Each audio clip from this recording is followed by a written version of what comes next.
Hello students, welcome to my English class. This is Sachin Sangwan here. We were learning Aunt Jennifer's Tigers by Adrian Rich. First part हम already complete कर चुके हैं. This is the second part और इसमें remaining 2 stanzas we will complete, right? So let's start the poetry. First stanza में हमने क्या पढ़ा था? First stanza was exhibiting that about the tigers of Aunt Jennifer. एक Aunt Jennifer लेडी है, इसमें जो पोइट्री है उसमें पोइट ने एक Aunt Jennifer नाम की लेडी के बारे में हमें बताया है. And how is that lady, वो हमेशा फियरफुल रहती है अपने हस्बैंड से, टेरिफाइड रहती है. तो अपनी इनर फीलिंग्स को, डिज़ायर्स को एक्सप्रेस करने के लिए एक पैनल पे और वी में से ऑन अ क्लॉथ वो एम्ब्रॉयडरी कर रही होती है. और वो एम्ब्रॉयडर किसको कर रही है? She is embroidering the tigers on the panel. और जो टाइगर्स हैं those are fearless, courageous, brave, all those qualities they are having. तो वो क्या एक्सप्रेस कर रहे हैं?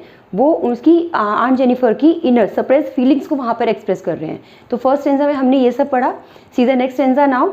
अब इसमें पोइटेस ने क्या करा है? In this very stanza poetess has describe the qualities of aunt Jennifer. Aunt Jennifer की क्या क्या क्वालिटीज़ हैं, करेक्टरिस्टिक्स हैं. Only those ones are exhibited in this one. So let's see. Aunt Jennifer's fingers fluttering through her wool find even ivory needle hard to pull. See these two lines first. पहले दोनों lines हम देख लेते हैं. Aunt Jennifer's fingers fluttering through her wool. जैसे कि बताया था कि एम्ब्रॉयडरी कर रही हैं वो एक पैनल पर, तो यहाँ पर उनके फिंगर्स क्या कर रही हैं? फ्लटर कर रही हैं. And Flutter usually use for the wings of the bird. जो बर्ड के विंग्स होते हैं, जब वो विंग्स अपने मूव करते हैं अप डाउन तो उसको हम फ्लटर बोलते हैं. बट यहाँ पे पोइट ने ये वर्ड, पोइटेस ने किस लिए यूज़ करा है? ट्रैम्बलिंग के लिए, शिवरिंग के लिए. तो Flutter is use here for shivering, right. तो शिवरिंग कर रहे हैं यानी कि कांप रहे हैं उनके हाथ. क्यों? Find even ivory needle hard to pull. इतने डिफिकल्ट उनको लग रहा है. आइवरी नीडल, आइवरी जो एलिफेंट टस्क होता है, जो हाथी का दांत होता है, उससे बनी हुई जो नीडल होती है, that is called ivory needle. तो that's why ivory word is use here. So ivory needle जो है दैट इज ऑल्सो, उनको वो बहुत स्लाइट सा वेट होता है, उसमें स्लीक सी होती है. But even it is looking difficult to her to पुल.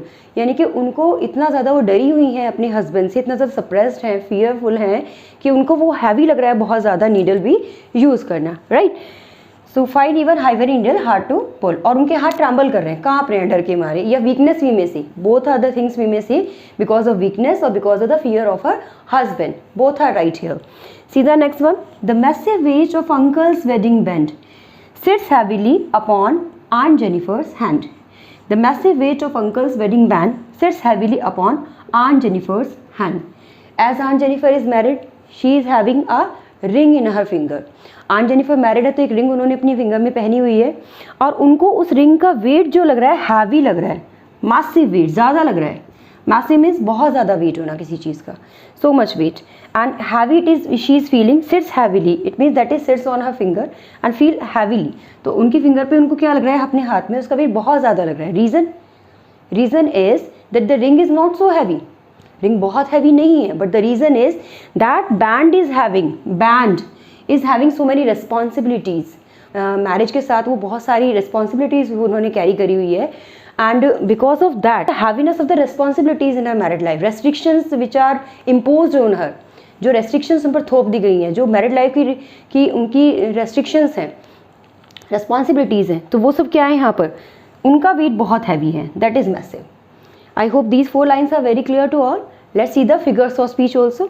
जैसे कि पहले भी हम डिस्कस कर चुके हैं, बिना इसके तो आपकी जो पोइट्री है दैट इज़ इनकम्प्लीट, क्योंकि 1 मार्क का ऑलवेज आता है. एक तो आपका ये आता है बेटा, Adrienne Rich, poet's name. Always spelling should be in your mind, because spelling में एक भी लेटर आपका रॉन्ग हुआ, it means no marks will be given to you, right. No mark will be awarded. And accordingly आपका literary device होता है. यहाँ भी अगर आप रह गए तो 1 मार्क का आता है ऑलवेज, आपका फिर बेनिफिट नहीं है पोइट्री को पढ़ने का. So see this one also. See here, F. So many times we have discussed repetition of the same word. जहाँ भी repetition same words का होगा, there will be alliteration, right? Alliteration will be here.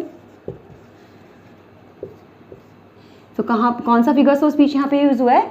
Repetition of F and F. Here will be alliteration. See the next one. The whole line is here. The massive weight of Uncle's wedding band. Massive weight of uncle's wedding band. Usually fingers में जो हम ring पहनते हैं that is light in weight, वो बहुत light होती है weight में. But here poetess told massive weight. तो यहाँ पर क्या करा गया है, किसी चीज़ को एग्जेगरेट कर दिया गया है, बढ़ा चढ़ा के बताना। वहाँ पर कौन सा हम लिटरेरी डिवाइस यूज़ करते हैं, that is called hyperbole, right, hyperbole. So here will be hyperbole. जब भी हमें लगे कि कोई स्टेटमेंट है उसको एग्जीट करके ज़्यादा एग्जीगरेट कर दिया गया, बढ़ा चढ़ा के बताया गया है, in case there will be hyperbole. So here will be hyperbole. I hope this stanza is completely clear to all. See the next one now. Let's discuss the third stanza now. When aunt is dead, her terrified hands will lie, still ring with ordeals she was mastered by. The tigers in the panel that she meet will go on prancing, proud and unafraid. This is the last stanza, and in this very stanza, poetess has compared the qualities of Aunt Jennifer as well as her tigers. यहाँ पर last para में poetess ने दोनों की qualities को compare करा है कि आंट जेनिफर के अंदर क्या क्या क्वालिटीज़ हैं, क्या क्या चीज़ें हैं, एंड उनके जो टाइगर्स हैं, उनकी जो क्रिएशंस है, हाउ इज़ दैट वन, और वो कैसी है। See this one, when aunt Jennifer is dead her terrified hands will lie, still ring with ordeals she was mastered by. तो यहाँ पर पोइटेस क्या कहती है, शी सेड कि जब आंट जेनिफर की डेथ हो जाएगी, even that time she would be mastered by all the responsibilities. Ordeals it means the difficulties of her married life, यानी कि रिस्पॉन्सिबिलिटीज़, डिफ़िकल्टीज़ जो भी उनकी लाइफ की थी, कॉम्प्लिकेशंस थी, वो तभी भी उनको मास्टर करती रहेगी। It master means rule upon, mastered is use here for rule upon, it means उन पर शासन करती रहेगी, यानी उनकी उन रिस्पॉन्सिबिलिटीज़ से तभी भी वो नहीं बच पाएंगी, even up to the death time, अपनी डेथ के टाइम तक भी वो उन रिस्पॉन्सिबिलिटी से बाहर नहीं आ पाएंगी। और उनके जो टेरिफाइड हैंड्स हैं, जो हैंड्स हैं दोज आर टेरिफाइड, डरे हुए हैंड है, वो लाई अभी भी तभी भी वो उन ऑडियल्स को, या वी कैन से उस रिंग को पहने हुए होंगे। रिंग यहाँ पर उन्होंने पहनी हुई नहीं है, actually the mark of the ring is here. जो रिंग उन्होंने शादी के बाद उनकी रिमूव हो गई है, उसका जो निशान है, जो मार्क है, even up to the time of her death that will remain on her finger, that's why ringed upon is here, right. तो वो लास्ट तक भी उनके फिंगर पर रहेगा वो mark, and that will show that she would mastered by up to the end of her life, कि वो लास्ट तक भी मास्टर रूल्ड अपॉन रहेंगी अपनी लाइफ में। और उनके टाइगर्स कैसे होंगे, see the tigers in the panel that she made will go on prancing proud and afraid. But जो उनके टाइगर्स होंगे, जो उन्होंने पैनल पे अपने क्रिएट किए थे, जो उन्होंने एम्ब्रॉयडर करे थे, दोज विल गो ऑन, कैसे, प्रांसिंग, वो जंप करते रहेंगे, proud always they will remain, और अनअफ्रेड रहेंगे, it means they will remain fearless, right. I hope this stanza is also very clear to you. पूरी क्वालिटीज़ यहाँ पर हैं, वो फिंगर उनके टेरिफाइड हैं, उनके हाथ टेरिफाइड हैं, और वो रूल अपॉन है अभी भी, even the time of her death. But यहाँ पर टाइगर्स जो हैं वो ऑलवेज कैसे रहेंगे, उनके हमेशा प्राउड रहेंगे, अपनी वही शिवालरिक सर्टेनिटी के साथ, अपनी कॉन्फिडेंस के साथ, हमेशा ऐसे ही रहने वाले हैं। Now see the literary device in this stanza. See terrified hands, most of this quality, most of the time this quality is use for what, for human being.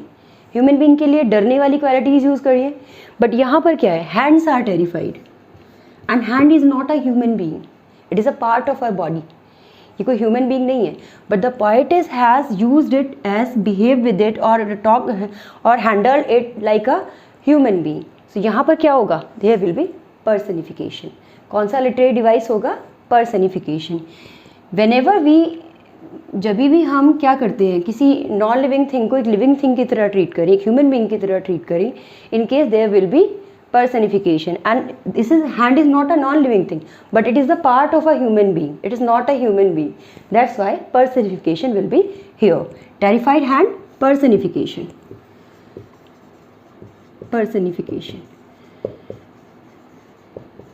right. And one more literary device is here, see, prancing proud. So we can see P and P, repetition of P and P, same sound का repeat हो रहा है, there will be alliteration. Which will literary device will be here, alliteration. जब भी same sound repeat होता है तो वहाँ पर alliteration literary device होता है. I hope this stanza is completely clear to all.